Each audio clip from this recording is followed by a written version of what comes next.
Good morning. आज हम बात करेंगे हिमाचल प्रदेश का जो एडमिनिस्ट्रेटिव एग्जाम है दैट इज HPAS और HAS। उसमें जो लैंग्वेज पेपर्स है तो उनका क्या रोल है। लैंग्वेज पेपर मींस जैसे HS मेंस में जब अपीयर करते हैं तो उसमें 8 एग्जाम्स आते हैं, 8 पेपर उसमें आते हैं। उन 8 पेपर में सबसे पहले जो 2 पेपर हैं ये language papers, one is English and other is Hindi. और जब हम यूपीएससी के लिए अपीयर करते हैं मेंस में तो यूपीएससी में भी पहले 2 लैंग्वेज पेपर्स हैं, लेकिन वहां पे फिर हिंदी जरूरी नहीं है। वहां पे जो संविधान की 22 भाषाएं हैं, 22 लैंग्वेजेस जो इंडियन कॉन्स्टिट्यूशन के 8 शेड्यूल में मेंशन है, उनमें से कोई एक ले सकते हैं और इंग्लिश तो फिर लेनी ही है। तो 2 लैंग्वेजेस वहां पे भी लैंग्वेज के पेपर रहते हैं और हिमाचल प्रदेश एडमिनिस्ट्रेटिव में भी रहते हैं। लेकिन HAS में, HPAS में मेनली जो है वो हिंदी तो लेनी ही पड़ती है, साथ में इंग्लिश तो है ही। तो इन लैंग्वेज पेपर्स का क्या इंपॉर्टेंस है उसे ही हम समझेंगे। इसके साथ ये समझेंगे जैसे जो हिमाचल में बॉडी है जो ये HAS का एग्जाम करवाती है, ये बॉडी है HPPSC, Himachal Pradesh public service commission. ये जो HPPSC है ये मेनली जो 3 एग्जाम है, अभी तो फिलहाल चयन आयोग जो है, जो सबऑर्डिनेट बोर्ड था कुछ समय के लिए वो भंग हुआ था तो और भी फंक्शन दिए गए, पर मेनली ये जो 3 एग्जाम एडमिनिस्ट्रेटिव वाले करवाते हैं, एक तो HPAS, एक नायब तहसीलदार का है और एक है अलाइड एंड सबऑर्डिनेट एग्जाम्स। 3 ये मेजर एग्जाम है जो HPPSC कंडक्ट करवाती है। और इसमें HPAS ये तो क्लास 1 गेस्टेड वाली पोस्ट हो गई, कुछ क्लास 2 भी रहती है, लेकिन शुरू की जैसे SDM है या इक्विवेलेंट जो पोस्ट है वो क्लास 1 जो है वो गेस्टेड पोस्ट है। यहां पे देखें तो ये क्लास 2 गेस्टेड पोस्ट है, यहां पे देखें तो ये क्लास 3 या ग्रुप C हम बोल सकते हैं, तो क्लास 3 नॉन गेस्टेड पोस्ट है। अब हम जो अभी समझेंगे कि लैंग्वेज पेपर्स का क्या रोल है, मेनली तो हम HAS के हिसाब से ही समझेंगे, लेकिन साथ में वो डिफरेंस समझेंगे कि जो नायब तहसीलदार का एग्जाम है और अलाइड एंड सबऑर्डिनेट का एग्जाम है, क्योंकि मोस्टली एस्पिरेंट जो हिमाचल में HAS की प्रिपरेशन करते हैं वो एंटी और अलाइड का एग्जाम भी देते हैं, क्योंकि आप जानते हैं इसमें बहुत ज्यादा वैकेंसीज भी नहीं होती हैं, साल में 20 या 25 वैकेंसीज अगर मैक्सिमम है तो फिर इनका एग्जाम भी देना पड़ता है। तो फिर इन तीनों में जो लैंग्वेज पेपर्स हैं उनका क्या रोल है, लेकिन पर्टिकुलरली सिलेबस क्या है, क्या क्या टॉपिक आते हैं, हम इसी पे ही बात करेंगे। तो इसके आधार पे ही लगभग इनके पेपर दिखते हैं, पर बेसिक डिफरेंस इनमें क्या है वो हम समझेंगे। तो सबसे पहले चलते हैं जो है इनमें मेन डिफरेंस। तो HPAS, नायब तहसीलदार और अलाइड एग्जाम जो है, इन तीनों में अंतर क्या है।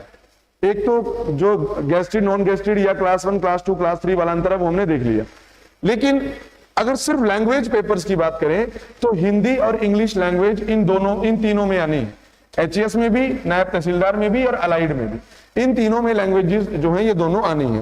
पर ये इंग्लिश जो है ये HAS के प्रीलिम्स में भी आनी है और मेंस में भी आनी है। प्रीलिम्स में कहां पे आएगी वो आपको पता है, CSAT में कुछ कॉम्प्रीहेंशन वगैरह आ जाते हैं, तो प्रीलिम्स में भी आनी है, वहां पे भी क्वालिफाइंग है, 66 नंबर चाहिए होते हैं 200 में से। मैथ्स भी रहेगा, रीजनिंग भी रहेगी और इंग्लिश भी रहेगी। तो एक तो प्रीलिम्स में भी है और मेंस में तो पेपर 1 जो है वो पूरा इंग्लिश का ही है, 100 मार्क्स का रहेगा। अभी कितने का रहेगा कैसे रहेगा वो समझेंगे।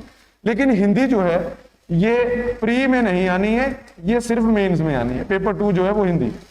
तो इंग्लिश हमने देखा प्री और मेंस दोनों में इंपॉर्टेंट है, हिंदी सिर्फ मेंस के लिए इंपॉर्टेंट है। अगर हम HAS की बात करें, अगर नायब तहसीलदार की बात करें तो यहां पे सिर्फ मेंस के लिए, प्रीलिम्स में नहीं आती है। उसके अलावा अलाइड एंड सबऑर्डिनेट एग्जाम की बात करें तो यहां पे भी सिर्फ मेंस में।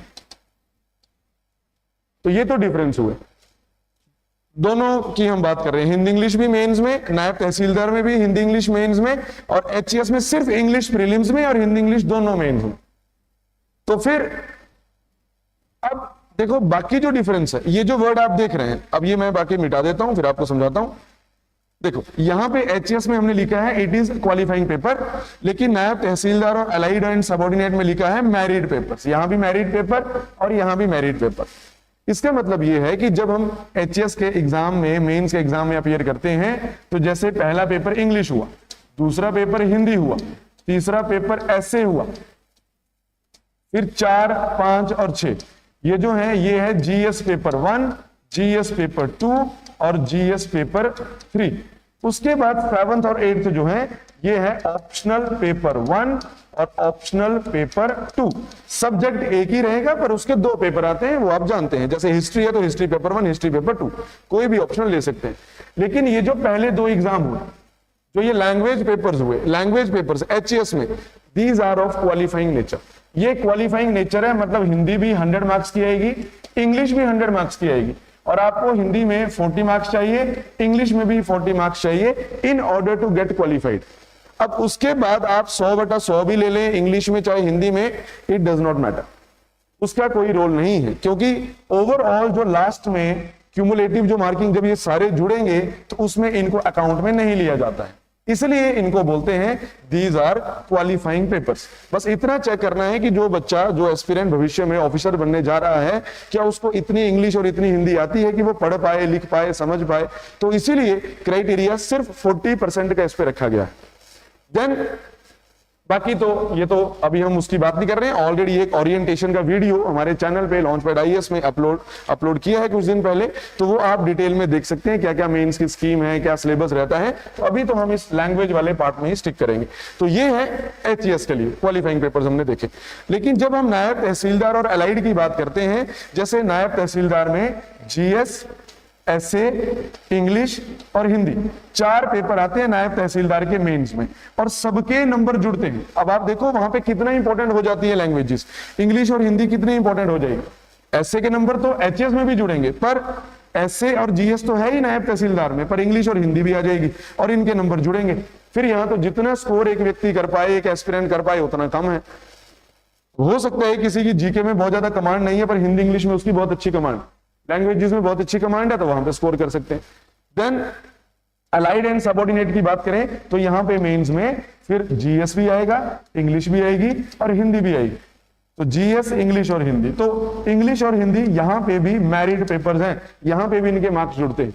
इसलिए ये बहुत ज्यादा इंपॉर्टेंट हो जाता है कि अगर आप अलाइड और नायब तहसीलदार को भी माइंड में रख के तैयारी कर रहे हैं कि HAS के एग्जाम तो आपको देना ही है, पर साथ में ये 2 पेपर भी आपने टारगेट करने हैं, तो फिर आपको हिंदी इंग्लिश भी साथ साथ में शुरू से तैयार करनी पड़ेगी। और ये जो हमने समझा कि इंग्लिश और हिंदी क्वालिफाइंग है, पर ये इतने आसान पेपर नहीं आएंगे कि क्वालिफाइंग है तो फिर 40 कोई भी बड़ी आसानी से ले लेगा।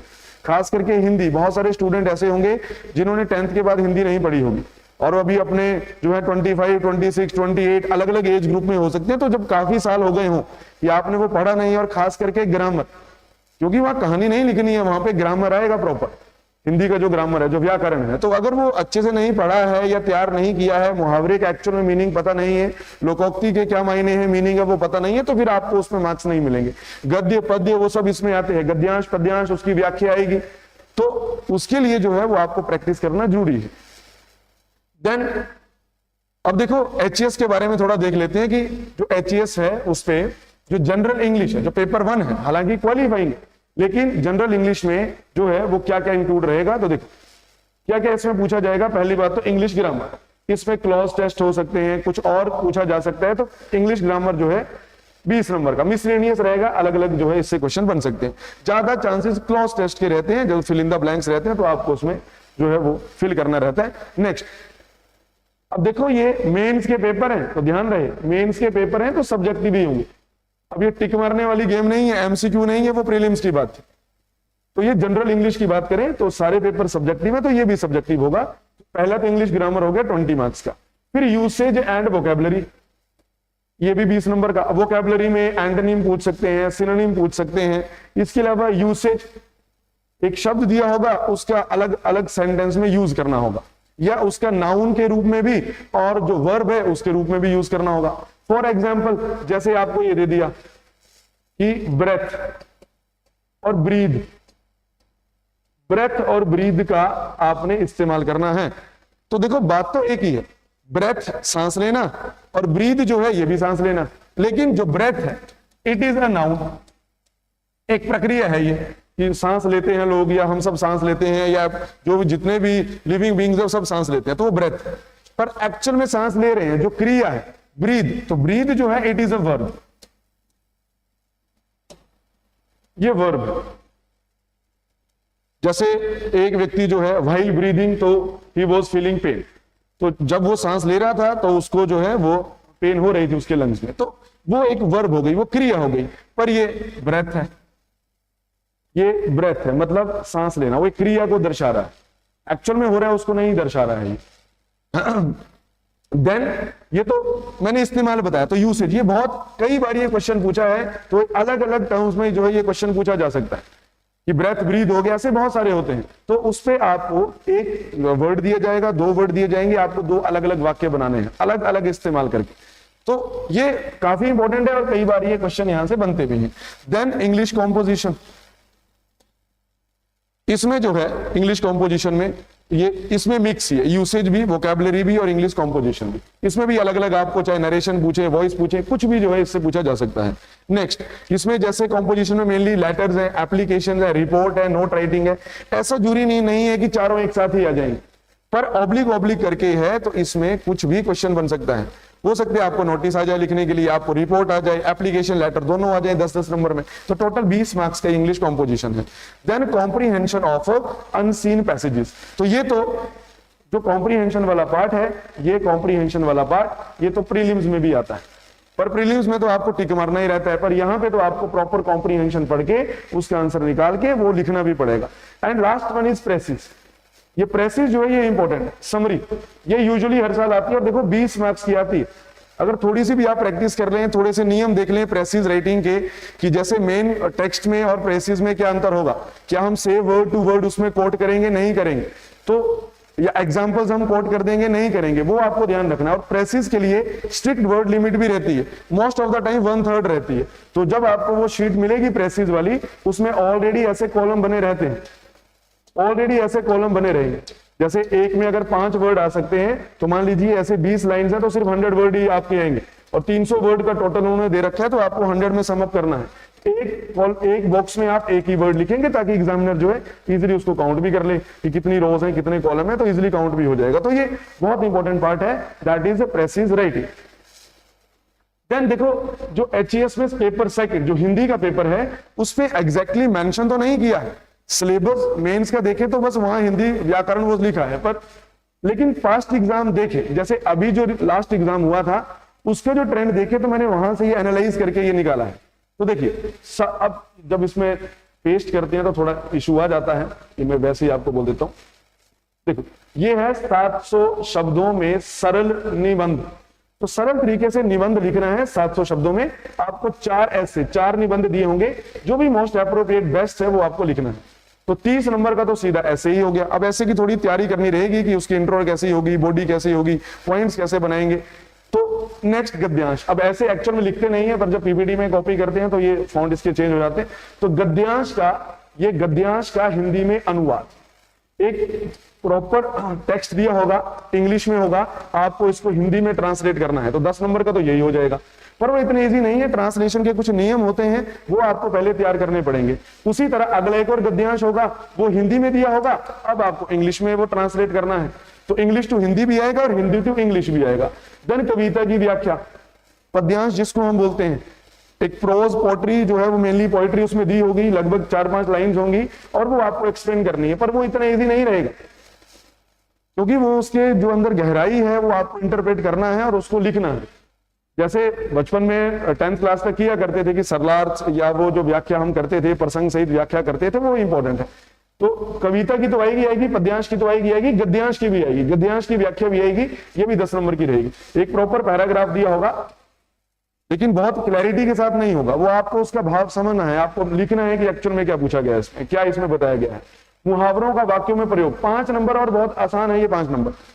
300 to 400 जो स्टैंडर्ड जो ये फ्रेजेस हैं, ऐसे जो मुहावरे हैं, उन्हें आप याद कर लेते हैं तो इट इज मोर लाइकली कि वहां से आ जाएगा एक आधा, मतलब ये 3-4 तो आ ही जाएंगे, एक आधा छूट भी गया तो कोई बात नहीं, क्योंकि आपको क्वालिफाई करना है, you have to score only 40 marks. Then निम्नलिखित वाक्यों को सुधार कर लिखिए, तो वाक्य दिए होंगे और आपको जो है वो ठीक करके लिखने हैं, वाक्य दिए होंगे वो ठीक करके आपको लिखने हैं। ऑप्शन होंगे और आपको जो है वो बताना है कि इसमें एक्चुअल में करेक्ट कौन है। जैसे मान लो महंगाई है, तो 4 तरीके से महंगाई लिखा होगा, आपको बताना है कि एक्चुअल क्या है। म के ऊपर वो चंद्र बिंदी आएगी, ह के ऊपर आएगी, कहां आएगी, तो आपको फाइंड आउट करना है। देन समास से भी क्वेश्चन आ जाएगा, द्वंद्व है, द्विगु है, बहुब्रीहि है, तो बहुत सारे समास है, तो कोई ना कोई इससे क्वेश्चन बनेगा। देन संज्ञा से जो पास्ट ट्रेंड है, तो यूजुअली जो भाववाचक संज्ञा है वहां से क्वेश्चन बनते हैं।